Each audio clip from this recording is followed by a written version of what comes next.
আজকে অনেক দিন পর আবার বাজারে আসলাম। আমি বেশিরভাগ সময় রাত করে বাজারে আসি, যেহেতু আমি একটা মাছ পাগল মানুষ। তো আজকে বাজারটা হচ্ছে মূলত মাছ কিনবো। অনেক দিন ধরে বাজারে আসা হয় না, আর ঘরে কোনো রকম মাছ নেই। তো এসে দেখলাম এখানে হচ্ছে কোরাল মাছ, আর সম্ভবত এটা আয়ের মাছ ছিল। তো ফার্স্টে মাছ কিনে নিয়ে ঘুরে ঘুরে দেখছিলাম যে কী মাছ নেওয়া যায়। আর পোয়া মাছ আমার আর আমার হাজব্যান্ডের দুজনেরই খুব পছন্দের। তো আমি পোয়া মাছের সাইজটা আজকে খুব বেশি বড় পাই নাই। তো এখান থেকে আমি 1.5 কেজির মতো পোয়া মাছ নিয়ে নিলাম। পোয়া মাছ হচ্ছে করলা দিয়ে রান্না করলে আমার হাজব্যান্ড খুব পছন্দ করে। আর আজকে বাজারে দেখলাম যে টোনা মাছগুলো অনেক ফ্রেশ ছিল। তো চলে আসলাম ইলিশের কাছে। ইলিশ মাছ তো সবারই খুব পছন্দের। আমরা বাঙালিদের তো ইলিশ মাছ ছাড়া চলেই না। কিন্তু না চললে কি হবে ভাই, দাম তো কমে না। আবারও যেহেতু ইলিশ ধরছে, কিন্তু দাম কিন্তু সেই বেশি। তো দামাদামি করে 1400 টাকা কেজি করে দুইটা মোটামুটি সাইজের ইলিশ নিলাম। এখানে কিছু কই মাছ ছিল, তো যে কয়েকটা কই ছিল আমি নিয়ে নিলাম। আর এখানে দেখলাম যে রুই মাছ নিব না। তো এখানে দেখলাম যে আমার পছন্দের কাজুলি মাছ। বাট কাজুলি মাছগুলো না আমার খুব একটা পছন্দ হচ্ছিল না, কারণ খুব একটা ফ্রেশ ছিল না।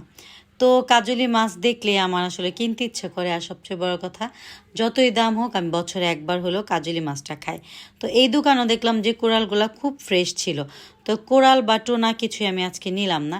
তো চিংড়ি তো সবসময় লাগে, কারণ চিংড়ি মাছটা ঘরে থাকলে যে কোনো কিছু দিয়ে রান্না বাড়া করা যায়। তো এখান থেকে আমি কিছু চিংড়ি মাছও নিয়ে নিলাম। আর আমার জামাইয়ের আবার পছন্দের হচ্ছে কাচকি মাছ। তো কাচকি মাছ আমার খুব একটা বেশি ভালো লাগে না। আমার কাছে চান্দা মাছ ফ্রাই এগুলো অনেক ভাল লাগে, বাট চান্দা মাছের প্রাইসটা অনেক বেশি চাচ্ছিল, তাই আমি আর চান্দা মাছ নিই নেই। আর এখানে দেখলাম বড় সাইজের একটা কাতল মাছ, এটা আমার জামাইয়ের খুব পছন্দের।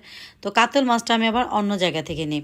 তো এখানে বাইল্লা মাছ দেখলাম খুব একটা ভালো ছিল না, তারপরেও আমি 1/2 কেজির মতো নিলাম, কারণ বাইল্লা মাছ হচ্ছে আমার খুবই খুবই পছন্দের একটা মাছ।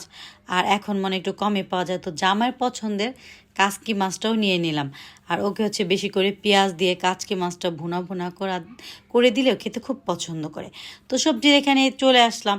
আর আজকে হচ্ছে লেটুস পাতা দেখছিলাম। আর রাত হলেও সবজিগুলো কিন্তু ফ্রেশ ছিল।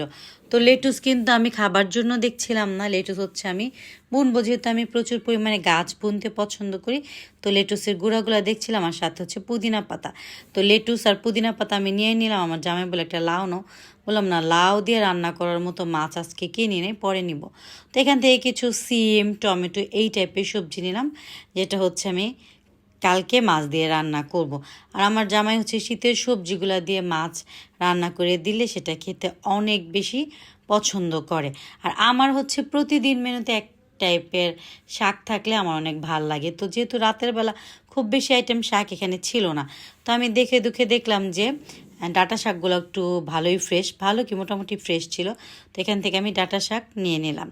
আর সব শেষে একটা মুরগি কিনে বাজারগুলা হাতে নিয়ে জামাইবো বাসায় চলে আসলাম।